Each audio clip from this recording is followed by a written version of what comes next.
はい、カニ座の皆さんこんばんは。アストロカウンセラーのターラです。いつも動画のご視聴ありがとうございます。そして2023年もどうぞよろしくお願いします。今回は2023年の大まかな流れ、カニ座さんにとってどんな年かとどんなことが起こりやすいかと、主に1月から3月までのお話をさせていただきます。まずカニ座さんの2023年は一つ完成します。新たな目標が出てきやすい1年になりそうです。起こりそうな出来事として言うと、まず一つ苦手意識が軽減しそうです。そして仕事や社会と関わる機会が増えるので、ステータスが上がる方もいらっしゃると思います。また、とにかく外に出ていく機会が増える年になるので、人間関係や環境に恵まれます。団体とかグループと関わる方もいらっしゃると思います。そしてこれまで生きてきた土壌、環境から次の目標、次の新しい面白そうな環境みたいなのを見つけていけると思います。そして中には、これは特に3月以降ですけども、親とか先祖とか何か家族のルーツみたいなも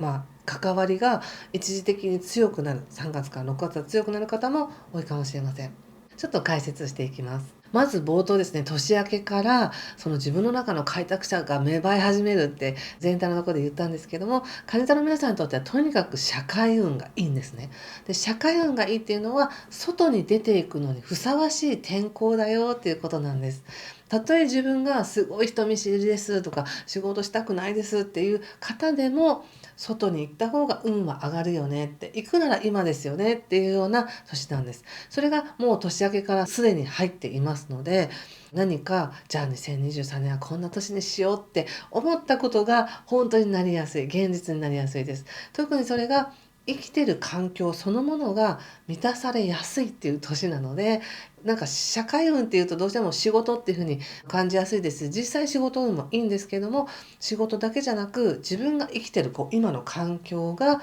満足しやすい、満たされやすい、特にそれが人とのね人脈が増えたりとか、なんか人との関わりの中で幸せを感じやすいなっていう時になるんです。ですので、いやちょっと人見知りですっていう方も、この1年を通してちょっと苦手意識が減ったりとか、人に対してだけじゃなくてもですね、もうだって外に出る方がいいって言われてるから、いや私嫌なんですっていう方も、何かやってみたらできたっていうことになりやすくて、苦手意識が減るかなっていうのが一つです。そして仕事とかとにかく社会との関係がいいので、新しく転職活動しますっていうのはもちろんいいですし、またはこれまで仕事は変わらなくても環境的に何か過ごしやすくなる、例えばちょっと苦手だった人がいなくなって過ごしやすくなるとか、逆に新しい人が入ってきてすごくその場が馴染むとか、何かでそういう過ごしやすくなる環境っていうのがあると思います。そして特に1月の話でいきますと、1月18日からちょっとこれまで誤解を受けていたこととか、話が通じないなと思っていたことがちょっとスッと話が通じやすくなったりつながりやすくなったりしますので、コミュニケーションとかその誰かに会いに行くとか情報を得るとかアプローチするとか、そういうのは1月18日以降が進みやすくなると思います。で、1月の20日までも決して人間関係悪いわけではないので、もしその仕事の面接だったりとか、別に仕事だけじゃなくてもいいんですけど、誰かと会うとか話すとか情報を得るということに関しては、1月は比較的恵まれていると思ってください。で、特に1月の後半からスムーズに流れやすいっていう流れがあるので、ちょっと最初は引っかかりながらもやっていたことがだんだん1月後半につれて流れていくよっていう時ですね。そして2月は全体的に流れが順調に穏やかに進んでいきやすい時なので、1月に作ったきっかけだったりとか、お仕事だったりとか環境というものが、そのまま2月は順調に想定通りいくかなっていうところですかね。そして3月が、全体のところでも言ったように大きな転機なんですけども、3月とにかく仕事運はとてもいいです。蟹座の皆さんね。そしてもう一つ、何かこれまでこの2、3年ちょっと引っかかっていたこと、なんとなく気持ち的に後ろ髪引かれるとか、足かせに感じていたとか、なんかそういうこと、明らかな妨害とかではなくて、自分の気持ちの中で後ろ髪引かれていたことや、いやちょっと出にくいんだよなとか、いやこれがちょっと整理できないと次いけないなみたいに思っていたことがようやく外れてくるっていうタイミングになるんですね。ですので特に家の中のこと、意外とその親のことだったりとか、何か家族のことだったりとかで、少し気がかりだったことが、ちょっとスッと外れていくっていうのがあります。ただ、何もなく外れるっていうわけではなく、ちょっとカチッて何かをね、変化を持たせて、思い切ってこうしてみようみたいな、ちょっと専門家に相談してみようとかもそうですし、思い切ってこうしてみようっていう何かをカチッと変えることによって、3月からガクッと変わる感じがあるんです。ですので、もし家族のことやちょっと棚上げにしていたことですね。そういったことに3月から6月の間に整理するっていうふうにすると、とってもスムーズです。例えば、いつか何とかしなくちゃいけないと思っていた、なんかこうずっと置いてある保険があるとか、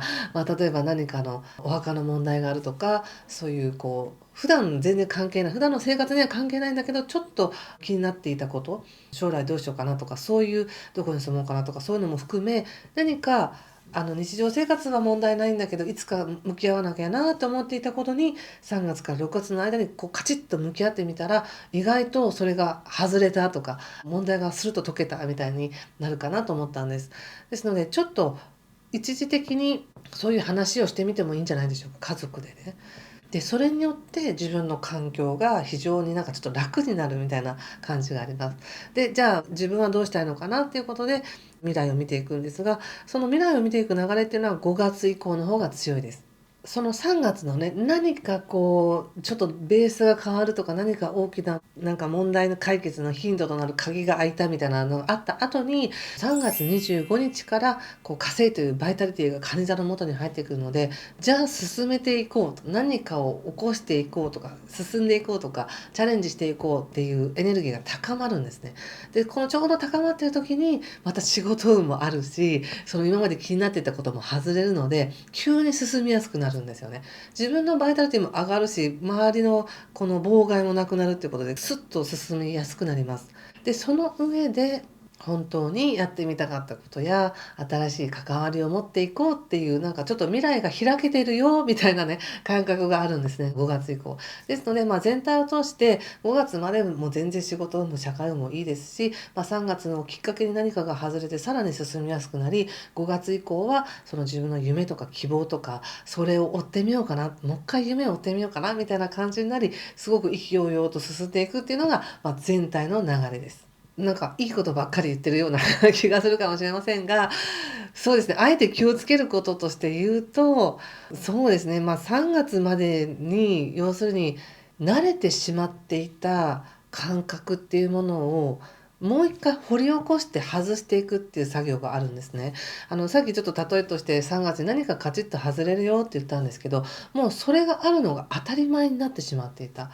で、それが外れたにもかかわらず、まだあるかのような体感で過ごしてしまうっていうのがあるかもしれないので、ちょっと3月以降はできるだけ自分の足かせになっていたこととか、もう仕方ないなと思って諦めていたこととか、そういったことをできるだけ意識的にも感覚的にも外していってほしいっていうのもあります。で、外したら今度は改めてその自分にとって本当にやりたいことのための努力をしていくので、ちょっとそれは気が遠くなる方もいらっしゃるかもしれませんね。世の中を生きていく力とか、自分の夢をもう一回なんか温めてみようかなって思ったら、じゃああれもしてこれもしてこれもしてって言って、こうやるべきことを想像してしまいがちだなって思ったんですけど、ただそういう努力をしていくのに実はふさわしいんですね。今年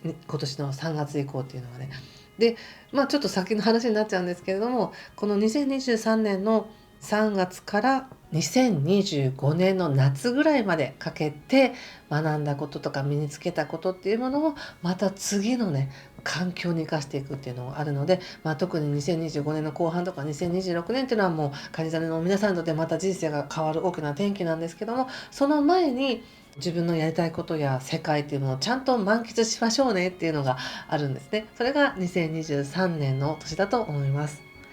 はい、ということで何かしら参考になりましたでしょうか。また1月だけのタロットリーディングをさせていただきますので、そこで細かい1月の動きは解説します。ぜひいい1年をお過ごしください。今回も最後までご視聴ありがとうございました。では失礼します。